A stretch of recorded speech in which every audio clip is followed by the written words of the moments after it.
Brought to you by GTA, your island, your network. Judge Vern Perez broke down the numbers. In essence, 15 years for the sex crimes, 3 years for the bribery, 1 year for the official misconduct on 2 counts, 1 for the abetting prostitution. And that would be a total of 21 years sentence. Ex-cop Paul Santos may have been sentenced to 21 years behind bars, but he's not heading to jail just yet. This after the court granted defense attorney Randy Cunliffe's request that Santos remain on house arrest pending the appeal of his conviction. I cannot disagree with the government that these are serious charges, and I cannot disagree that we intend to appeal these charges, and we would ask that the court grant Mr. Santos bail pending appeal so that he may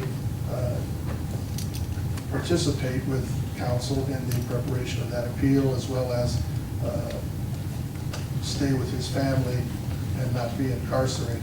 The court's decision came down despite prosecution's request that Santos start his sentence immediately. Prosecutor Matthew Heibel noting for the last 4 months, Santos has been on house arrest despite his conviction late last year. Prosecution reminding the court that Santos didn't just violate the victim, but also the public's trust. A sentence must go into effect. The court's well aware of how long the appeals process takes. At some point, justice has to start, and the people are requesting that it start today. But at the end of the day, we punish the crime. And the crimes here are some of the most severe we have in Guam, outside of perhaps murder. Over 2 years ago, Santos had sex with a woman who was soliciting escort services on Craigslist. Rather than pay for the sex, he used his authority as a police officer to threaten to put her behind bars for prostitution if she didn't cooperate with him. During trial, the victim testified she was violently raped.